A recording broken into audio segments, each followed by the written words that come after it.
Well, good morning. Nonstop news starts right now. We are the only station in town commercial free for the next 15 minutes. And we love doing it. We have you covered this morning, including a look at traffic with Joy and, of course, a look at your weather with Jeanette. Good morning, Jeanette. Good morning. My goodness, it's been quite a night, quite an early morning. I can say we're seeing at least the light at the end of the tunnel because the heaviest rainfall is moving away. However, you don't want to let your guard down. If you're watching us on the north side and you're opening up the door, you're probably like, what rain? But then you get in your car and you drive down the road and you're seeing the ponding, the high water, possibly even some downed trees or branches. We saw some gusty winds and very heavy rain early this morning and late last night. Over 5 inches of rain from northern Bexar County up into Comal County. We've been talking about the water rescues here, but New Braunfels, the city of New Braunfels, mentioning lots of water rescues there. Here's where the rain is falling. The thunderstorms from southeastern Medina County to far southern Bexar, northern Atascosa, and over towards the eastern zone. These thunderstorms were picking up speed earlier. It looks like they have slowed down, so the flooding threat continues, especially for those areas. Could see renewed flash flooding a little farther to the south. Here's a look at the flash flood warnings. Those are highlighted in red. There's one over northern Medina County. We have a couple here in Bexar County. The one in western Bexar County expiring at 8:30. The one over eastern Bexar County until 9 this morning. And there is a flash flood warning for DeWitt County and Lavaca County until 11 a.m. These areas have already picked up a few inches of rain. Could see at least another inch or two. This is radar estimated rainfall amounts indicating upwards of 7 inches to the south of Helotes over northwest Bexar County, over 5-6 inches over northeastern Bexar County, and upwards of 5+ inches closer to New Braunfels. Showed this earlier, just giving you an idea of how dangerous the flooding waters can be. A mere 6 inches of water can knock you off your feet. Just imagine being in a car. 12 inches of water can sweep your car away. So keep that in mind. Rain chances will decrease as we go through the day. It looks like the southern half of Bexar County still could see some showers and storms for the next hour. The rest of the area looking drier, but just be careful out there. Roads are still wet. We'll take a look at your full forecast coming up in under 10 minutes. Well, now that the sun has come up a little bit and we're getting a break from the rain in some areas, they were really able to see how much water was left behind from these storms. So this is downtown. I-35 has been completely flooded. This is near San Pedro. Both directions of the lower level shut down right now. We also have another closure along I-10 just north of downtown. That's both directions between Culebra and Cincinnati. And then on the west side, Highway 90, the frontage road has been completely covered by floodwaters from Leon Creek. I love that graphic that Jeanette just showed to give you an idea of just how little water it takes to make a dangerous situation. Well, we have a lot of water. The National Weather Service showing that the Leon Creek has risen 13 feet because of these storms. So 13 feet, that's a lot higher than, the 6 inches or so it takes, as Jeanette was mentioning, to make things more dangerous for us. On the northeast side, a lot happening over here. We've got most of I-35 shut down from Loop 410 to Loop 1604 because of high water. We've had several rescues in this area as well. And we have our photojournalist David Mendoza in that area right now tracking a wreck that is pretty much shut down the frontage road of Loop 410. Let's check in with him now. He's gotten out of the car. He worked his way up to this issue to kind of give us an idea. Oh, wow, that is a lot of cars, David. So he just made it to the scene. This is what he was stuck behind for close to an hour, I would say, David. You weren't moving, and finally he was like, I got to get out and see what's going on. This is what's going on. David, give us an update. Hey, good morning. Yeah, I've walked about a quarter mile up the road. I'm not exactly sure what I've just stumbled upon. It's kind of a jumbled mess of cars over here. Saying that, I don't think I've reached the actual severe accident that I've been walking towards.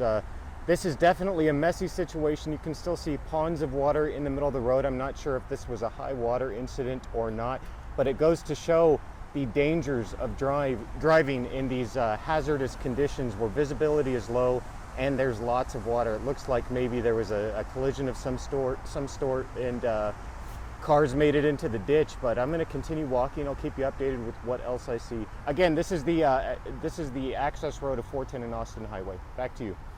Okay, David, thank you. So a lot of people involved in that wreck, and David was mentioning there's actually more to this scene further up the road. So wow, that's going to be a lot of cleanup. Send your prayers to this area. This is the northeast side of San Antonio, Loop 410 near Austin Highway. We want everyone to make it out of this okay. In the meantime, that's why there's no traffic moving through this area whatsoever. That's the latest. We'll continue to bring you updates with your on-time traffic.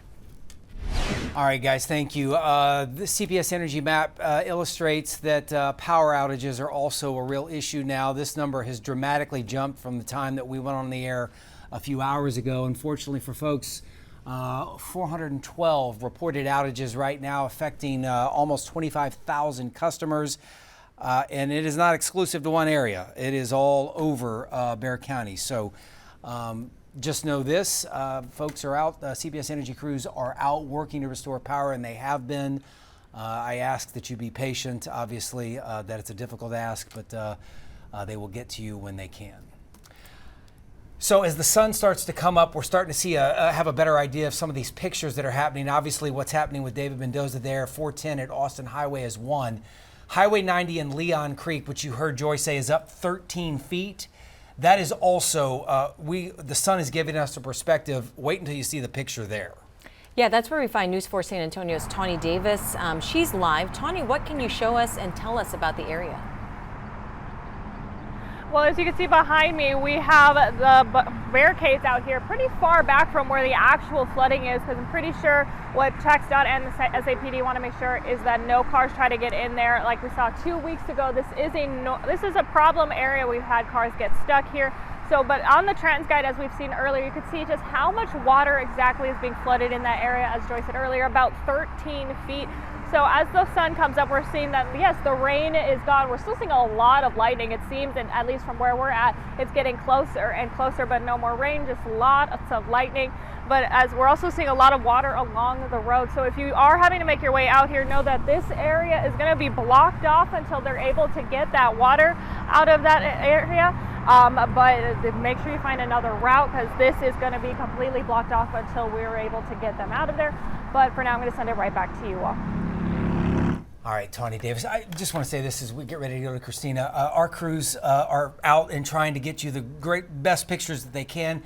Safety is obviously first and foremost for our station and our crews. And you saw that flashing light. That's where Tawny and her photographer, Yes. Fernando, were. They were on the other side of part of Leon Creek and there on the access road. So safety first, obviously, but we are out trying to get you what you need to know so that you don't find yourself in that. Christina DeLeon is one of those crews that is out as well. That's right. She's over at Perrin Vital, an area that's experienced some flooding. Christina, what can you show us?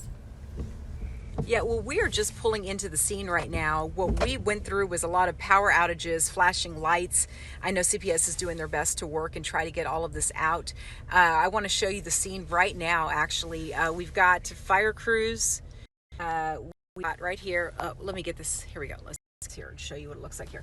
Just arriving at the scene. You've got fire crews. You've got an ambulance here. You've got EMTs. This was the scene of a water rescue. Here we go. Yeah, just pull over there. Yeah. You've got fire crews here, and you've got a watercraft here. You can see it right here. So there were reports of a water rescue. We're going to get more information here and bring that to you.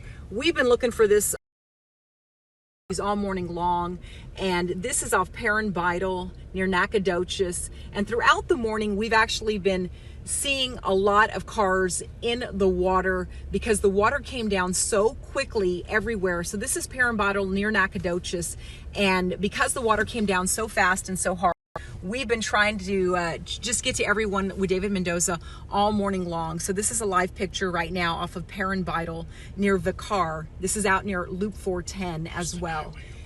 Near Austin Highway. So this is your live picture. I'm going to get out and talk to the incident commander and see if I can get some more information out here. There were original reports that there was somebody that might have been stuck, and if we can get some more information, we will certainly bring it to you on air and online at news4sanantonio.com. But you can see a watercraft right there. You know what? Let's get out and let's try to get you some more information. I know we don't have much time here, but we can bring that to you, and I can get you those updates on our website at news4sanantonio.com. And as soon as we get that, we can try to live stream this for you as well. Hopefully, whoever needed to be rescued made it out safely, and we can get you those updates for you this morning. We will send it back to you guys in the studio. All right, Christina, and just to give you perspective on where Christina was at, that is a water rescue where there was a man stuck in his car and he actually climbed up into a tree. So she'll bring us more information as it becomes available. A firefighter is recovering after trying to put out this fire west of downtown near South Texas Ford dealers Sky 4 over the fire off Cesar Chavez and South Colorado Street. Now, the firefighter had a minor leg injury after falling through a hole in the floor. The building was vacant. No word on what started it. Now your certified most accurate 4-zone weather with meteorologist Jeanette Calle. Well, Jeanette's been tracking this all morning. We're going to get right to the radar, but just perspective of folks who are just waking up. You heard Christina say a lot of rain fell very quickly. How much rain? So we're talking 3 to 5+ inches. Radar estimating upwards of 7 to 8 inches. Yes, that is a lot of rain. Most of that over northern Bexar County and up into Comal County. So let's take this back. Here's radar showing you when the storm started to move into the hill country and then into San Antonio and Bexar County. Did see some severe weather around northwest Bexar County near Helotes. Those circles, those are local storm reports, and as you can see, most of those were across northern Bexar County and up 35 into the New Braunfels area into Comal County. These thunderstorms did not move very fast, so that means that some of the same areas dealing with torrential rain for a couple of hours. There was also a hail report, nickel-sized hail near Helotes, and damaging wind gusts up over 50 miles an hour. The bulk of this has now shifted farther to the south, but the concern for high water and flooding is still there, folks, from downtown San Antonio to the north side of San Antonio and even up into New Braunfels. City of New Braunfels still dealing with quite a bit of water rescues. Here's a look at that band of slow-moving storms extending from southeastern Medina County, far southern Bexar County, along and outside of 1604, northern Atascosa, and stretching across the east into Wilson, Karnes, DeWitt, and Lavaca counties. The red is indicating where the heaviest rainfall is. Rainfall rates there over 2, almost 3 inches per hour. There's also tons of lightning, frequent cloud to ground lightning, especially there over Divine and southeastern Medina County and into far northwest Atascosa County. Flash flood warning continues until 8:30 for western Bexar, eastern Bexar, that flash flood warning until 9. Several inches of rain fell there. Flooding concern still continues. Minor flooding a little farther to the north into portions of Kendall, Comal, and Guadalupe counties. That flash flood warning from DeWitt County to Lavaca County runs until 11 a.m.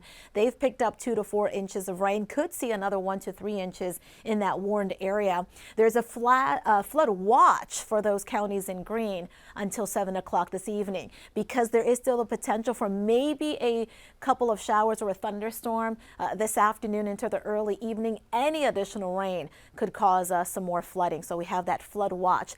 Radar estimated rainfall amounts, again, 5-7 inches of rain from northeastern Medina, northern Bexar, upwards of 4-5+ inches closer to Comal County. In the heart of the city, anywhere between 3 to 4+ inches of rainfall. Here's the weather makers, that upper level disturbance that came closer to our area that provided the lift for those slow moving storms.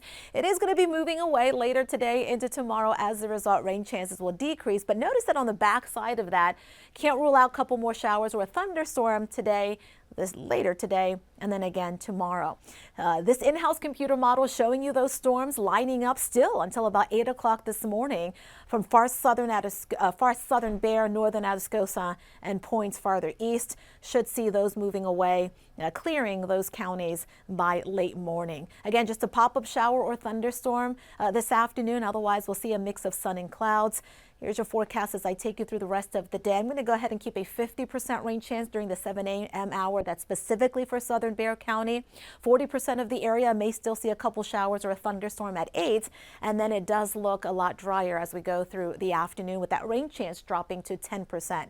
We'll see a mix of sun and clouds as it dries out. Forecast high temperature 84 to as high as 86. Father's Day weekend into next week, I can say it does look a lot drier, and high temperatures by then warming up into the 90s. Joy's going to take a look at the roads, but keep in mind they're still wet, although most of the rain has ended here, and there's ongoing flooding, lots of flooding around Leon Creek.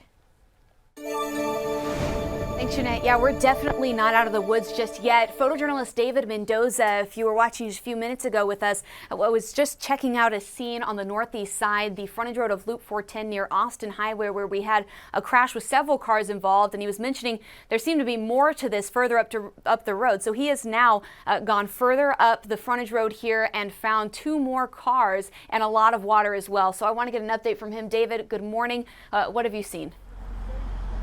Hey, Joy, I just have extreme news right now. The accident that I'm actually pointing at right now, I've just spoken with an SAPD sergeant. This is actually a multi-fatality accident with bodies being washed away on the other side of the highway. There was one confirmed dead on scene, one confirmed at this accident. 2 bodies have already been recovered on the opposite side of 410 right now. So this is a huge, devastating situation that I will keep you updated with. I'm going to get some more information from the sergeant right now, but please follow us and I'll keep you updated. Again, multi-fatality accident. Back to you. So David, just to clarify, you said 2 bodies recovered downstream, another body recovered closer to so 3 total, is that what you're saying? 3 total at the moment. They believe there are more. The sergeant who's right in front of me believes there are more fatalities. Okay, so breaking news. David, thank you. Send your prayers to the northeast side. We now know that at least 3 people have been killed. 2 of those bodies were washed away by the floodwaters and were found further downstream of this. Some more bodies potentially missing or more people missing that they're still searching for. So yeah, that explains why we have had Loop 410 shut down. This is the frontage road near Austin Highway. We had at least minimum 6 cars that were wrecked in this area. This is also where we had a lot of high water closures along I-35 as well on the northeast side. Downtown closures, several along I-35, I-10 on the west side, Highway 90, the frontage road completely covered by flooding right now as well. That's the latest. We'll have more details on this throughout the day with your on-time traffic.